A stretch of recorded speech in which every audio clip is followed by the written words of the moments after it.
Alex what about politics. I actually that nonsense. So Doris Ogala came out to rubbish the efforts of Governor Alex Oti of Abia State. Like she endorsed what Senator Ojo Okalu said about Governor Oti, renovating and repainting existing projects he, Ojo Okalu, built. Girl, you are a very terrible person for spewing that nonsense.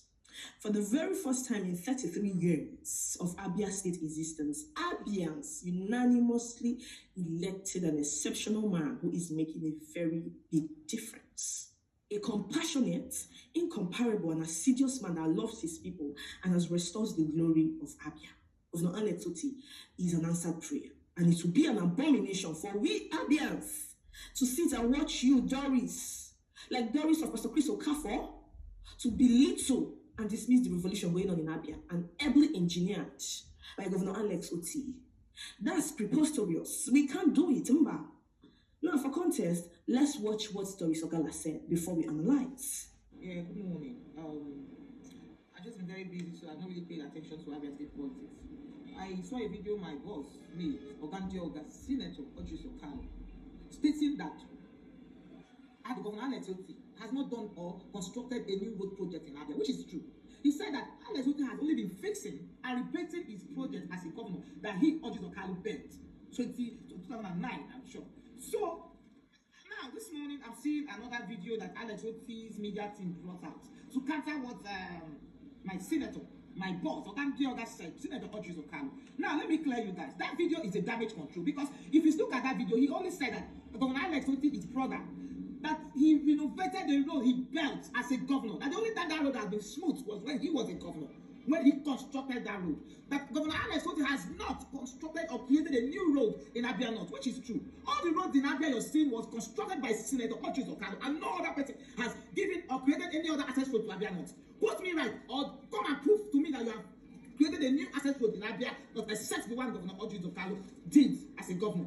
Come and prove me wrong. Not bringing an old video where he's praising the governor. Of course, he praised him for making it or renovating it, making it accessible for us to move. Not that he created a new road. That's the point he's trying to make. You guys should always listen. Governor Alex Oti media team, you guys should try and do better. Social media is not reality. He's stating the fact. Doris Ogala, we've seen what you said, and I'm taking up this challenge. Our people say that it's a sacrilege for an elder to sit at home and watch a pregnant goat suffer the pain of maturation while tethered to a stake. I am Adibo Global and a proud daughter of Abia State. My mom is from Abia, Obingwa precisely, and I was born and bred in Aba. I had my formative years in Aba before relocating for studies, and I can categorically explain how Abia degenerated since 1999. Yes, first of all, I have nothing against Ojo Okalu. I feel he had an average performance during his administration as a governor, but things fell apart and were destroyed when his predecessors came on board. Now, the roads that Ojo Okalu is claiming he built weren't even built by him. All those roads were built by late Dr. Sam Mbakwe, who constructed most of the roads in the old Imo states, of which Abia State and Afikpo South were part of. You know, I was born in Nuera Hospital at Azikiwe by East. Then my family, the Joel family, was living at 206 Road, Aba. Shortly after, we moved to 60 Hank Road, Aba. What St. Ojo Okalu did then was renovating what Dr. Sam Mbakwe built. However, his renovations always got eroded by the elements because of the inferior materials used. That was how Ohank Road, Botakot Road, Foss Road, Omoma Road, Orata Road, Eche Road, Ekabara Road, Crystal Park, Oboya, Ovom, and the rest spoiled beyond repair and were jettisoned by them. Evidence Jungali, Jungali, Ligajowe. Where are my Arochuku people? Arokibo Mamano. My Arab people have suffered terribly in terms of dilapidated roads that even made Arabs to always say, which means there's no road we can travel to Aro that is good. Normally, the people of Aro are supposed to use the Ozoabam Ndiokereke road to connect directly to Amuvi in Arochukwu. A journey of less than 45 minutes, but because of how ramshackle that road was, Arab people would maintain a straight way to Ohafia and then make a detour to Akano, Ohafia, Ndume, Aoke, and then to Ihechowa villages, Ututu villages, before hitting Uguakoma in Arochukwu, stretching the journey to over 2 hours. It is not as if the half-year-old so much of my miniature is smooth. I remember when my elder brother, Chilakri Sikina, was posted to Obinto miniature for his NYSC. He had to immediately be deployed to Omaya because the roads were terrible. Abia people have seen premium shaking from 1999 to 2003. It was during this period that Aba became very dirty and was notorious for filth and stench. Back then on the internet, Aba always topped the list of the dirtiest city in Nigeria. You all know this now. I'm not lying. No. In fact, Abia State was nothing to write home about.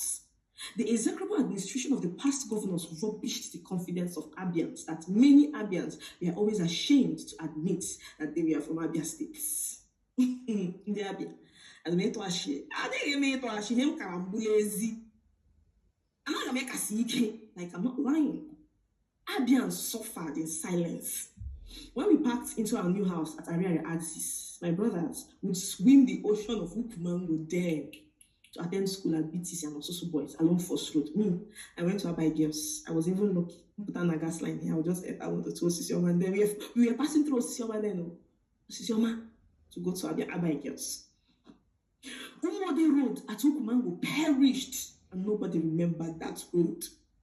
People lost their lands and properties to flooding in Ohanko, Oboya, Crystal Park, Watercourt Road, Orata, and Omuma Road. Nobody cared when we go no Basara. When you know, caring. Unamagi here, Alex Otimer in the Abia. Unomaru every one of Punana original because Unamagi here, Alex Otimer in the Abia. Unomaru every one of Punana original because everybody was. But one thing Abians did was to pray. I remember my pastors and members at Assemblies of God Church, Aba Central District, crying and praying unto God to remember the Abia. I remember teachers that were sacked. I remember salaries that were not paid. Civil servants died in ignominy because the past governors of Abia State since 1999 couldn't do the bare minimum. Many youths fled Abia State. I fled, I won't even lie. It was this period that Akwa Ibom rose and shone like Rio. Akwa Ibomites that were marked as great men and cooks got their confidence. Abians didn't give up. Governor Alex Oti came into the picture and promised he would do a new thing. Chai, don't get me like in your horror. Governor Alex Oti contested twice and lost, not because he didn't win, but because the votes were manipulated. Maybe then I was waiting for him and Uchoga. But then in 2023, God used the Vice Chancellor of Federal University of Technology, the very amazing Professor Nena Oti, to challenge the status quo. Ladies and mentor Jen, my Agwani said, if she perish, she perish. Now Bumadu gave me and came out. She did it and restored the people's mandate. In just 2 years, 2 years, Governor Alex Oti wiped the tears of Abians. In just 2 years, 2 years, Governor Alex Oti changed the story of Abians. Abians are now comfortable and proud to say they are from Abia. Hey, in just 2 years, over 5,000 new teachers and more we recruited. Even Abubu, private school very soon, we're gonna like teachers. Government school, we're gonna what you get there, the standard. I'm over talking, I'm sorry. Over 1,000 doctors, nurses, and health practitioners were recruited. Jehovah Lay, Alex Oti, Mado. You are a human being, and India Bias, yes, Cheregawa. Honorable Alex Oti, Sarah Negregu.